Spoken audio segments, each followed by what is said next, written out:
எண்ணம் தானாக எழுந்து அலையிறதுனால அது ஒரு குடும்ப வாழ்க்கையில் எப்பேற்பட்ட அந்த இம்பேக்டை கொடுக்குது, என்னெல்லாம் அங்கே நடக்குது எமோஷ்னல்லாம் அப்படிங்கிற விஷயத்தை நம்ம போன வீடியோவில் பார்த்தோம். வேதாத்ரி மகரிஷி சொல்லும்போது சொல்லுவாங்க, எண்ணத்தை ஆராய்ச்சியிலும் தூய்மையிலும் வைத்திருப்பவன் ஞானி அப்படிம்பாங்க. நம்ம எண்ணம் தானாக எழுந்து அலையிறதுக்கு விடக்கூடாது. அந்த எண்ணத்தை ஆராய்ச்சியில் தூய்மையில் வச்சுருக்கணும். அதுதான் ஒரு ஞானத்தை நோக்கிய ஒரு வழியாக இருக்க முடியும். அப்படி ஆராய்ச்சியிலையும் தூய்மையிலையும் அந்த எண்ணத்தை வைக்கிறதுக்கு நம்ம என்ன பண்ணணும் அப்படிங்கிற விஷயத்தை தான் இந்த வீடியோவில் பார்க்க போகிறோம். அது வேறு ஒன்றும் பண்ண வேண்டியதில்லை.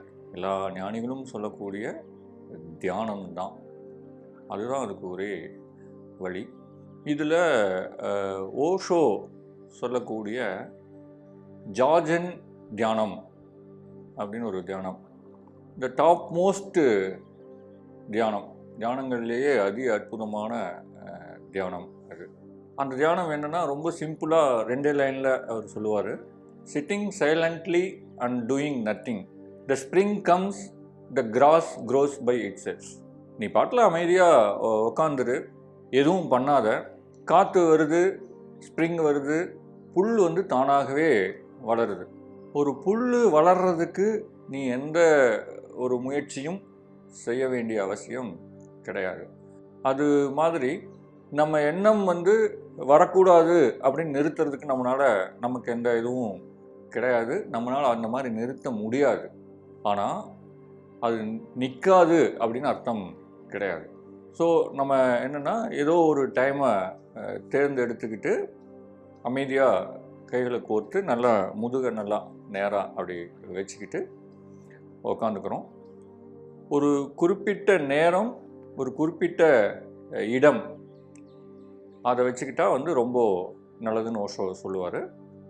அப்படி வச்சுக்கிட்டு நம்முடைய எண்ணங்களை அப்படியே கண்ணை மூடி அல்லது ஒரு அரைக்கண் பார்வை, ஏதோ ஒரு பாயிண்ட்டை ஃபோக்கஸ் பண்ணிவிட்டு, ஒரு புள்ளியை ஃபோக்கஸ் பண்ணிவிட்டு அந்த புள்ளி மேலே இரு விழிகளையும் அப்படியே நிலைநிறுத்தி ஒரு அரைக்கண் ஃபோக்கஸில் அப்படியே நம்ம உட்காந்துருக்கோம். ஏன்னா கண்ணை மூடினோம்னா நம்ம தூக்கத்துக்குள்ளே போயிடுவோம். அதனால் ஏதோ ஒரு புள்ளியை அப்படியே பார்த்து கண்களை நிலைகுத்தி நிறுத்தி அப்படியே உட்காந்துருக்கணும். அப்படி உட்காந்துருக்கும்போது எண்ணங்கள் தானாக எழுந்து ஓடத் தொடங்கும். அதை நம்ம கண்ட்ரோல் பண்ண முடியாது. அந்த எண்ணங்கள் எழுந்து ஓடுறத நம்ம கொஞ்சம் தள்ளி நின்று ஒரு சாட்சி பாவமாக நின்று அப்படியே பார்க்கணும். அப்படி சாட்சி பாவமாக பார்க்கும்போது எந்த ஒரு ஜட்ஜ்மெண்ட்டும் பண்ணக்கூடாது.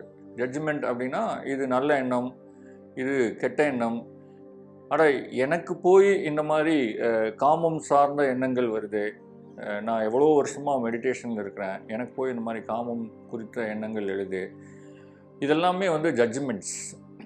அந்த மாதிரி எந்த ஜட்ஜ்மெண்ட், ஏன்னா மனம்னு ஒன்று இருந்துச்சு அப்படின்னா அதில் எல்லா விதமான எண்ணங்களும் வரதான் செய்யும். அது இயற்கை.